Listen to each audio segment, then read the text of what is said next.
Welcome back. We are at the start of this fight again. Negotiations have broken down. And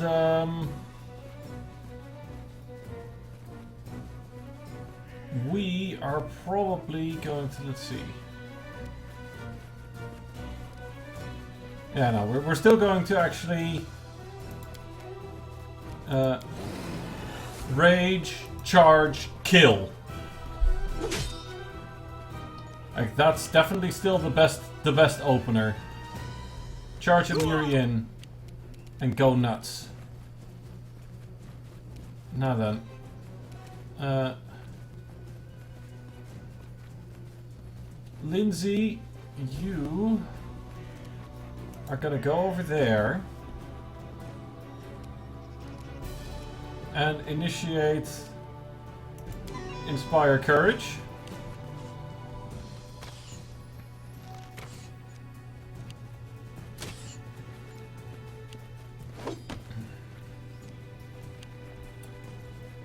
And she will at some point pop invisibility on Oleg.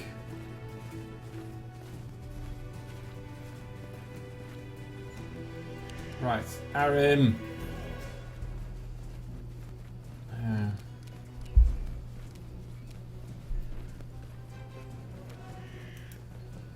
Go over there. And you will pop. Hey.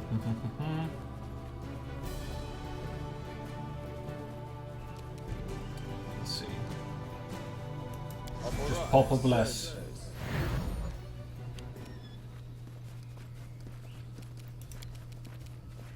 Now,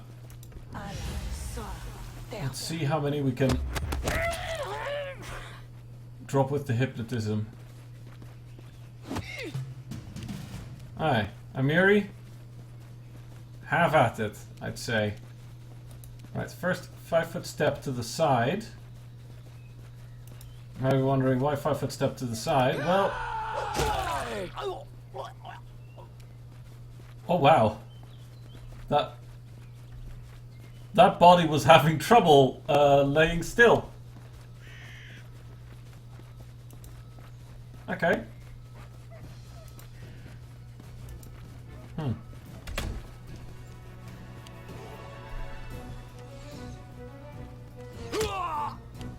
Alright.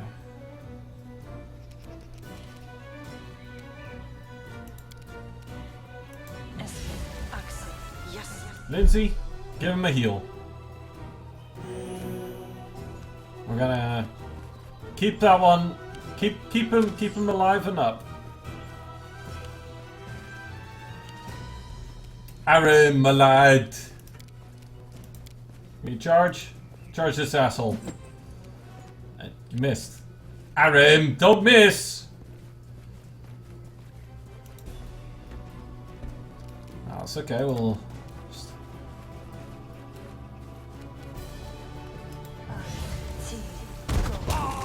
Boom, there we go. That's how you hit. By using a spell that literally can't miss.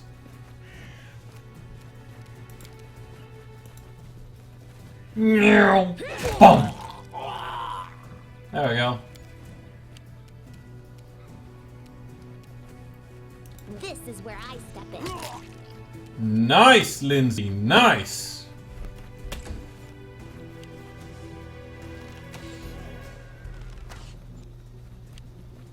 Yeah, fuck you, buddy. We got your number this time. Aaron! Charge his ass again. Can we charge him? He's... The crates are in the way. What a waste. Go. No. I'll loot your corpse. Alright, Amir, you can stop raging now.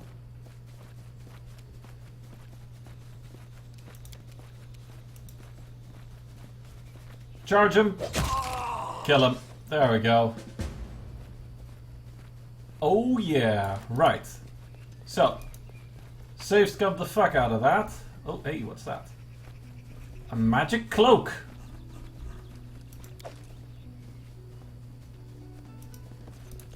Right. Oleg's breathing heavily, but he shakes his fist in the air menacingly. You rats got what you deserved. Now they'll know better than to treat Now they'll know better than to treat honest people like cattle. I'm so excited, relieved, frustrated that I can't speak anymore. We should call Bokken out here before he freezes in those bushes. Now, my lady, head on up to the guest rooms on the second floor. You deserve some rest after such a battle. I need to clean things up. Oh, so I love it when somebody else will dig all the holes. Thank you, Oleg. Thank you very much. I just don't... I really don't like all the hole digging that adventurers have to do. And this for your efforts. Now, don't offend me by trying to turn it down. Just take it. An honest fight deserves an honest reward. If that were more common practice in this world, I think life would be so much better. 100 gold coins. Yay. And we can honestly tell Svetlana that we kept her hubby safe. Is that a pupper?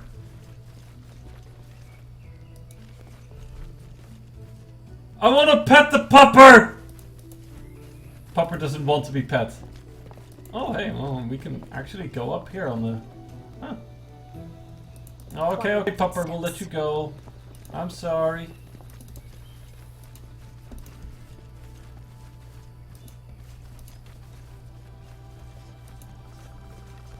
There's a rat. Wow, this place is not that bad. Oh, hello. Ooh. It's got some... Oh, heavy crossbow, but no. We just... Precisely. We just saved this guy. I think we saved this guy, so we're kind of entitled to the crossbow. No. That's a slippery slope.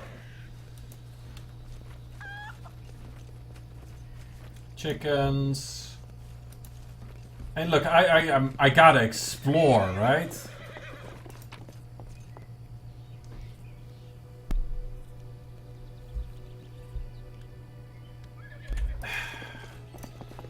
I can't. And look, just because we saved the guy's life. Oh, cats. Just because we saved his life doesn't mean that we're entitled to just take stuff from his farm. I do just wanna, you know. Okay, screw it. He can afford to lose a few potatoes.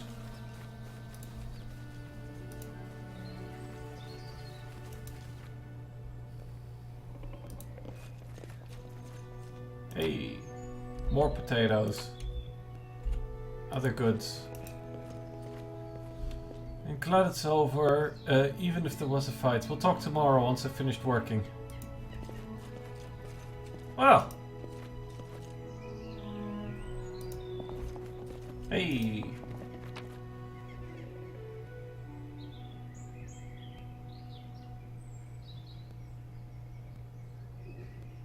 I mean...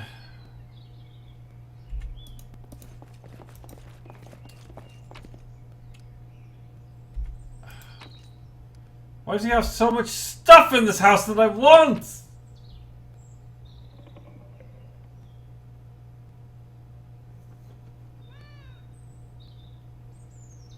Look, we could probably come back up here some other time, right? Oh, tiger.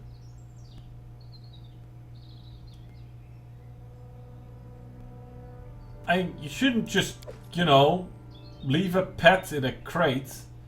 Potion of Vanish. There's way too much cool stuff. Okay, hold on a second. I'm saving.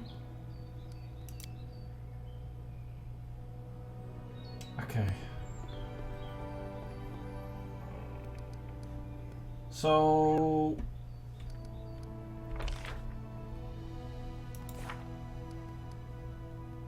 Uh-huh.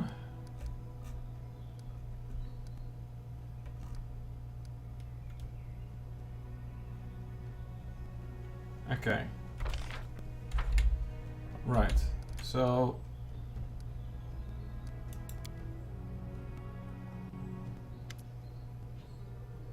You wake up from a nasty dream that tortured you almost all night long. In it you saw a wall of unnaturally thick fog that surrounded you, slowly moving closer and closer. A quick look out the window, and you find out the fog was not a figment of your imagination, not a dream, and then... Hear me. Please hear me. Can you hear me? Please. A half-transparent outline of a beautiful nymph appears before you. Even in this ghostly form, it's clear she's exhausted. Her shoulders are slouched, her large blue eyes burn within her pale face. Her voice is barely more than a whisper as she reaches towards you. It seems that only you can see or hear the nymph. I mean, we gotta go with answer 2. I mean, answer 1, who are you? Fairly bog standard. Answer 3, what do you want from me? Fairly bog standard. Answer 4, begone, spirit! But, no. I'm glad my adventure begins with such a beautiful sight. Oh, hells yeah. Beauty is so tender. It can so easily be crushed under the blows of cruel fate. But you can save it from being undone. A light sparks up and sparks light up and fade within the nymph's huge eyes. Alright. Very well. Who are you? Who am I? Just a tear shed by the land itself. The bitter sigh of nature. I am a nymph, the guardian of this area. A defeated guardian. Call me the guardian of the bloom, if you wish. Well, what do you want from me? Aid. Salvation. We have a common enemy, and long have I searched for someone who can defeat him. The one you call the Stag Lord. As a storm strikes ruthlessly with gusts and lightning, the Stag Lord wreaks havoc with the swords of his servants. And not just in the world of people. The land also suffers from the evil he brings. My forests and my flowers suffocate in this fog. Soon, even I will vanish, as the last ray of light fades at dusk. Well, how can I help you? This fog, it enshrouds, entangles, suffocates. If only I could learn how it was created. But my powers wane. I have barely the strength to call out to you. All I know for certain is that somewhere in this forest lies an old house, and it echoes with the remnants of a strange power. The Stag Lord and his druid were there. The fog hides this place from me, but I can point you to the bandits' camp near the Thornford. Make them tell you where this place is. Go there and listen to the echo, catch the whispers, search for anything that can tell you how the fog was created. Once the fog clears, nature will breathe again, and you will be able to easily find your way to the fortress of our mutual enemy. Fair enough. Alright, I understand. I don't believe in fate, stranger, but our meeting seems more than a coincidence. The nymph's whisper fades as she disappears.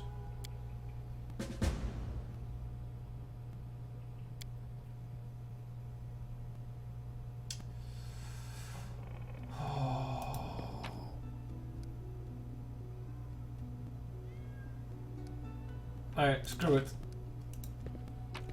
I'm gonna take all the stuff. Quiet footsteps. This seems like intentional. All this loot is here, and we have a kitty.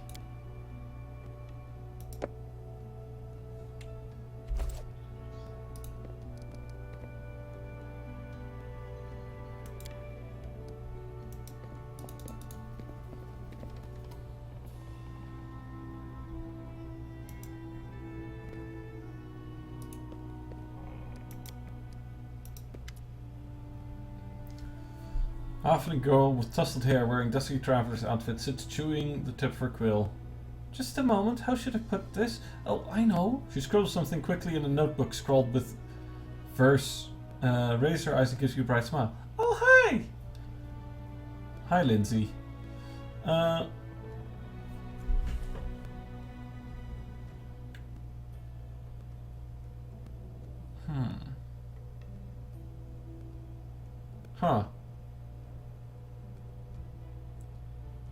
Interesting, so we can just write whatever you tell me. What to stay cooped to this room? Seems to lectures at the academy. Okay, we can't just reinitiate.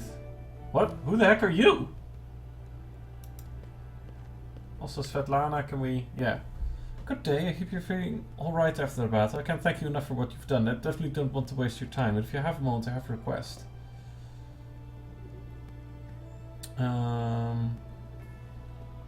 What did you want to ask me? Svetlana lowers her head.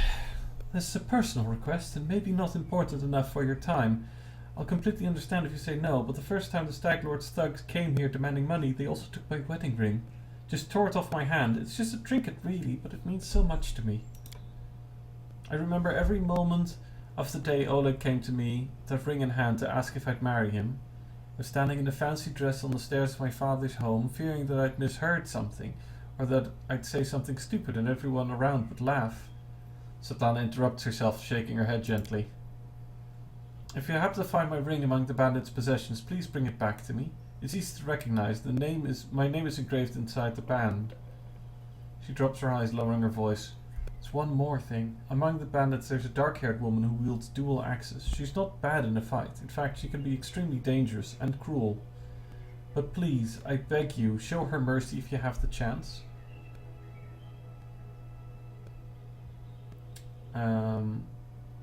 I can't promise anything, but if I come across your ring, I'll return it to you.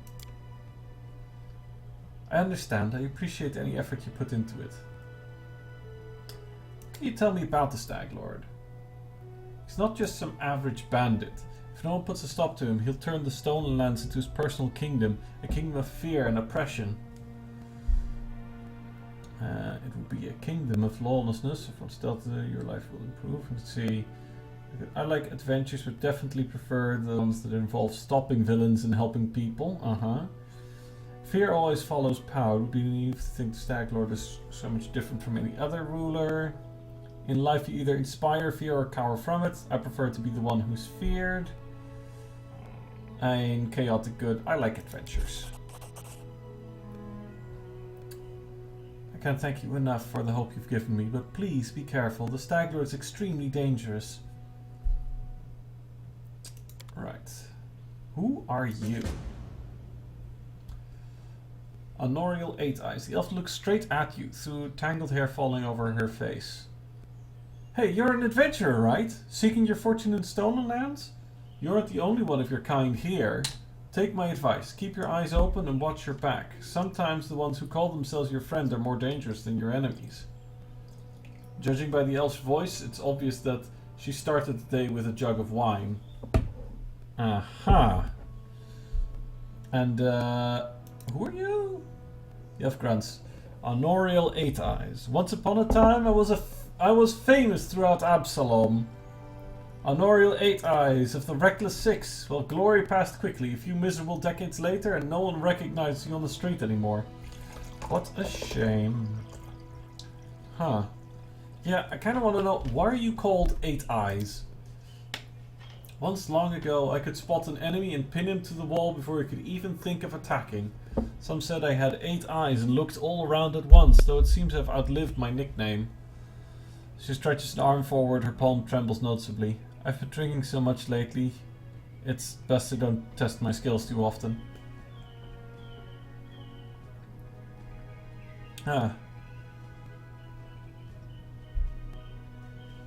Where were you when the trading post was attacked?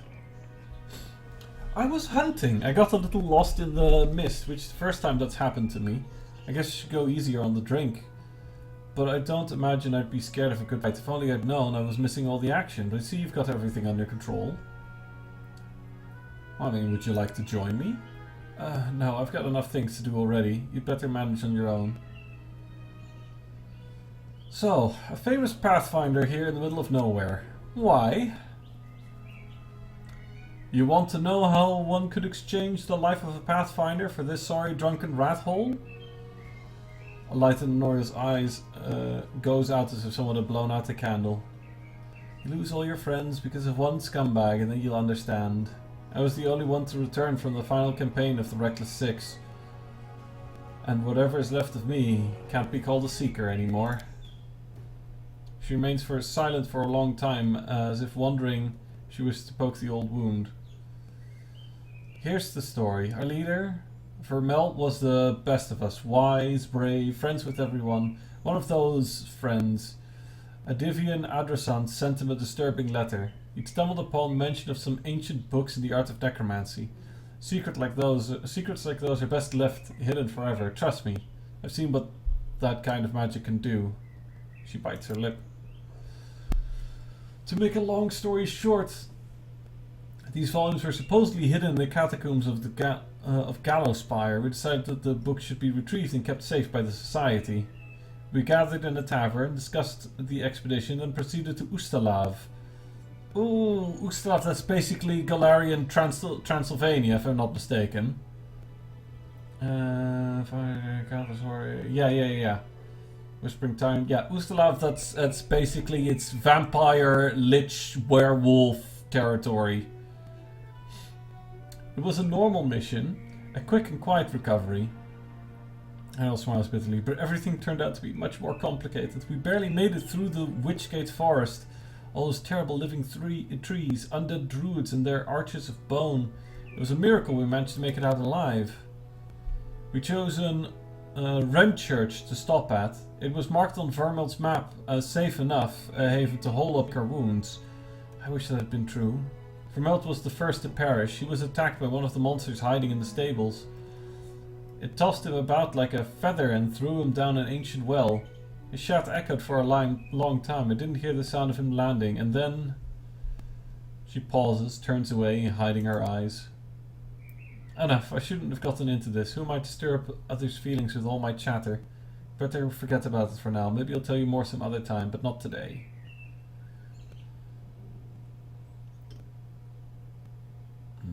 Regarding your story, she looks silently. Let's talk about something else. Let's leave her to it for later. Good. Yeah, no. We can't just take that. Okay, let's talk some more to Lindsay. Right. Actually, yeah, just tell me about yourself. What do you want to know? Do you worship Celine? Yes. Not to offend the other gods, but she's the most important of them all. All the other gods guard the world it is, but only the eternal Rose, goddess of beauty, calls us to the world as it should be. Yeah. Goddess of art, beauty, love, and music. Half-sister Son Kuthon. Oh, wow, yeah, that's awkward. Son Kuthon is a name that I remember. That's about as opposite as you can get, more or less. Yeah. Goddess of beauty, promotes creation of art, composes performance. Yeah, she's a bard god, definitely.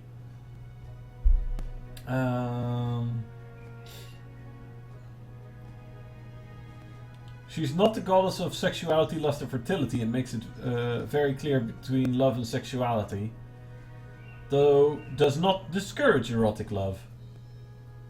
A few paladins who worship her practice courtly love. Yeah, I mean, if you want more of the sexuality and lust angle, then Calistria is a better bet. How did you become a bard? I realized there was nothing for me at home besides more radish patches. I decided to run away. A traveling book peddler, Tessie the Quill, happened across her village. Well, I stuck to her like a burr and wouldn't let go until she agreed to take me as an apprentice. Together we travelled everywhere, to Bravoy, and Taldor, and even Ustalav. And then I found out about the Academy of Grand Arts in Pitax. And I thought, well, I love reading stories, so you can surely learn to write them too. I enrolled on my first try, and they even gave me a scholarship. Then they expelled me. That's okay. They'd already taught me all the important stuff. And now with Shalene's help, I can manage on my own. Why are your clothes so messy? Waves her hand carelessly. Forget it, I can't waste money on looks. I'd rather buy books instead. In 100 years, when people are reading my works, they aren't going to ask whether the author had holes in her sleeves. Fair enough. So, Pitax. Oh, I love Pitax, even though they kicked me out. It's a joyful place. What do you know of King Irovetti? He won his crown in the game of cards, which says much about Pitax as it does about him.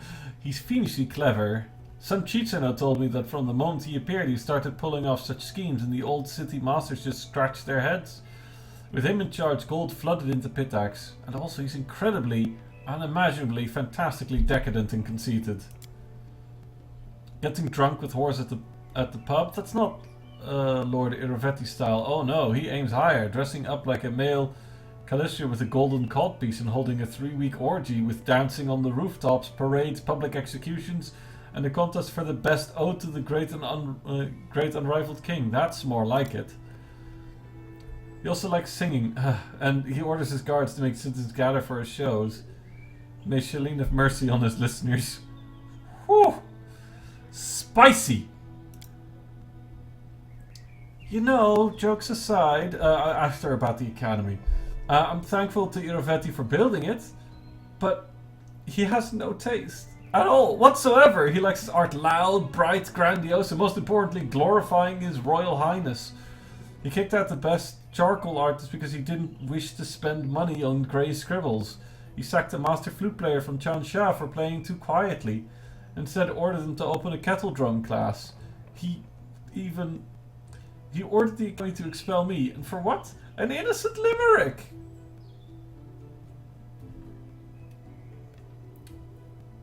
Would you like to go back to... Well, I mean, she probably wouldn't like to go back to the academy, but let's ask her anyway. I'd like to return, but on one condition. If I threw out 3/4 of the professors who teach there now and returned all the ones that they banished. If you ask me, I'm proud to have been expelled. If my art was to Irovetti's liking, then I would have had reason to be ashamed. Ah, Lindsay, you're adorable. Leave and do not return! No, no, no. What's the deal with your ring? Ah, this. She holds her arm for you to get a clear view of the ring. It was a gift to me from my first teacher. It's magical, imbued with the powers of Shalene, no less. When I get myself in trouble, it transports me to a safe spot. So please don't be angry with me if I suddenly disappear from a fight. I'll wait for you here. Promise. Right. We probably have more time to talk to her more later. Okay. Let's go see what's... Right. Oleg. Greetings! Oh, excuse me, in a good mood and greet you warmly. You certainly ruffled those villains' feathers! Well, anyway, new day, new troubles. Have you seen the fog? Never seen anything like it before. The rest of it looks like someone spilled milk, and it just hung in the air. Couldn't see anything through that soup, not even with a torch. Feels like witchcraft to me. I bet the Stag Lord's involved somehow. Rumours say he deals with all kinds of bad magic.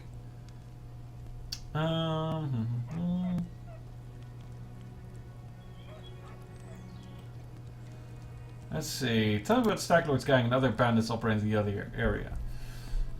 The other gangs are still here, trying their best to keep a low profile. As for the Stag Lord's men, well, the most notable of them are his 3 lieutenants. The oldest one's name is Akiros. He's from somewhere around Taldor. He's fierce in a fight, but from what I hear, he isn't cruel by nature. The other 2 are Dovan and Ox.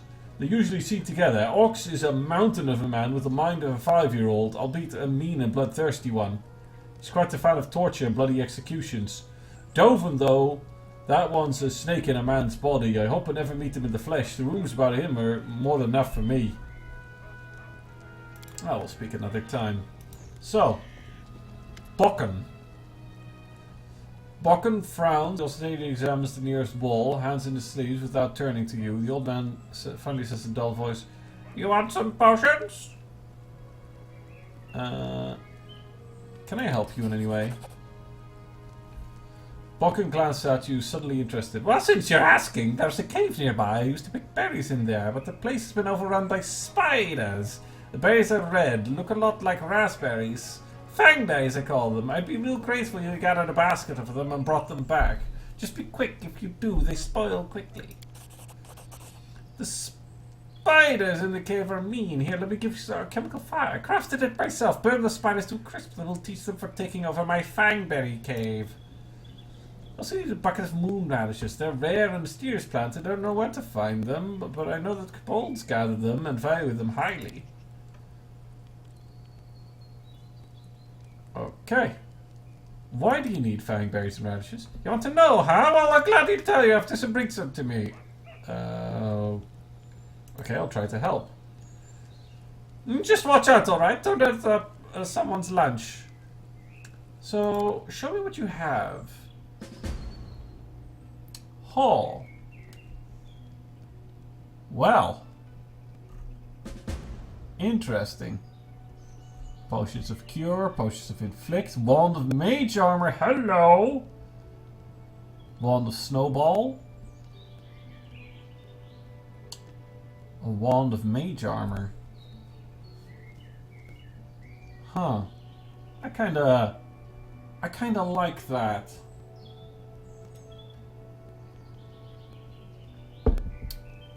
That seems like a pretty good...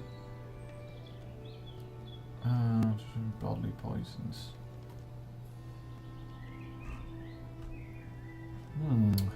Well. Well.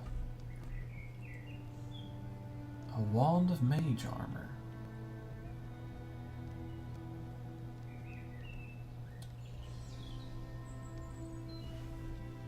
That seems pretty good. Oh yeah. How about I sell you some of the bandit loot? Oh, Cloak of Resistance. Hello. Wow. Composite longbows. They just had multiple composite longbows. No wonder they like a truck. Alright, sure.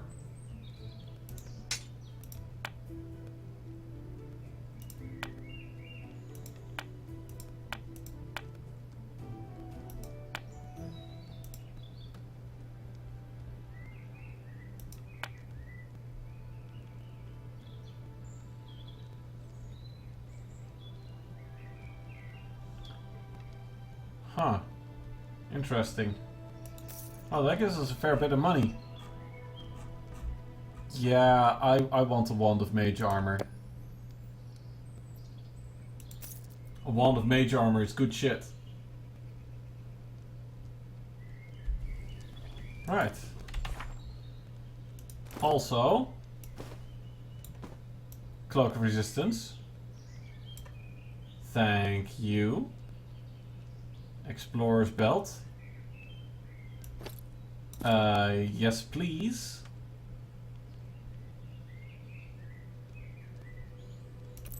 And sure, I'll wear a Blessed Signet and gain the ability to cast Bless.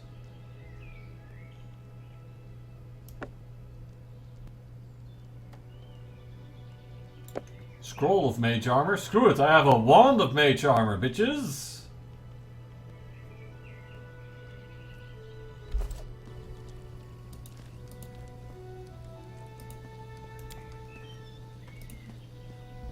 So, where is everybody? Ah! Amiri. We're gonna talk? Sorry. We're gonna talk! She alters a weary sigh. Alright, spill it, I'm listening.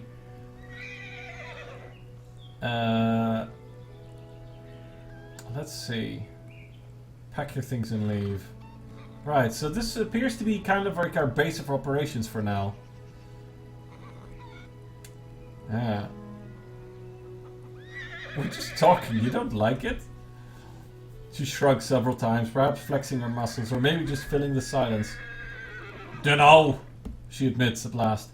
Depends on what we're gonna talk about. If it's about monsters or swords or scars, I approve, that's good. If you're gonna ask questions like why and what for and how, screw this. Here he looks you slowly over head to toe. Well, you got even harder ones. It's, you know what? Tell me about your sword.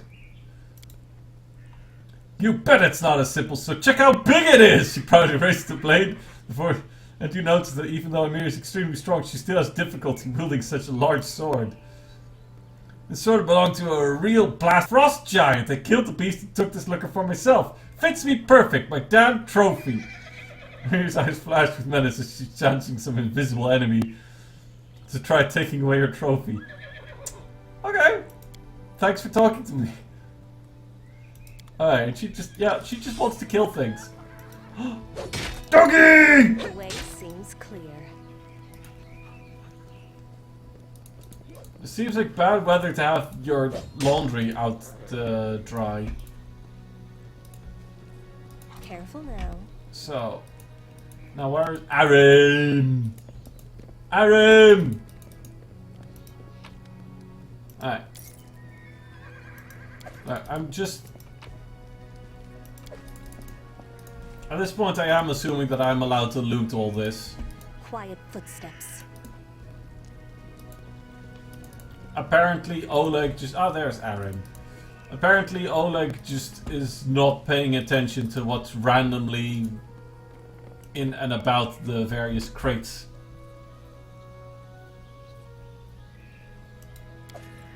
I like the idea of a heavy crossbow. I think I can use a heavy crossbow, right? Light crossbow. I think I prefer a heavy crossbow. 1d8, 19 to 20, crit for double, 50-foot range.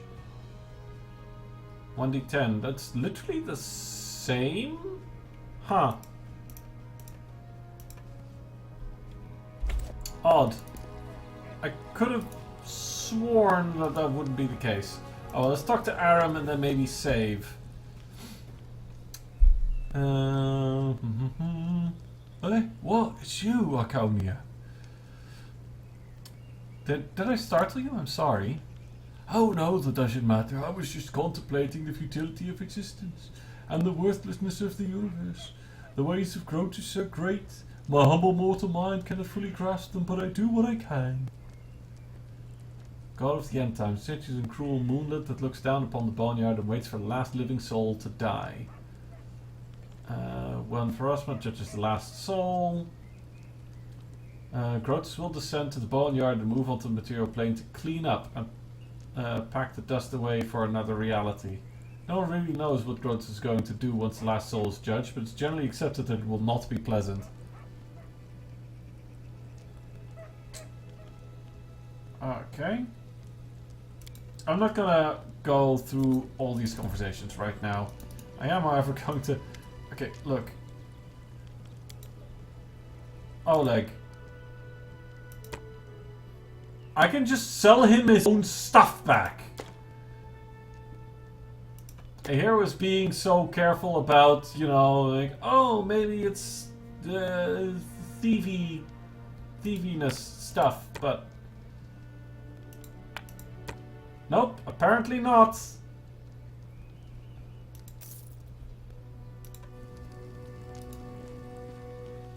Right.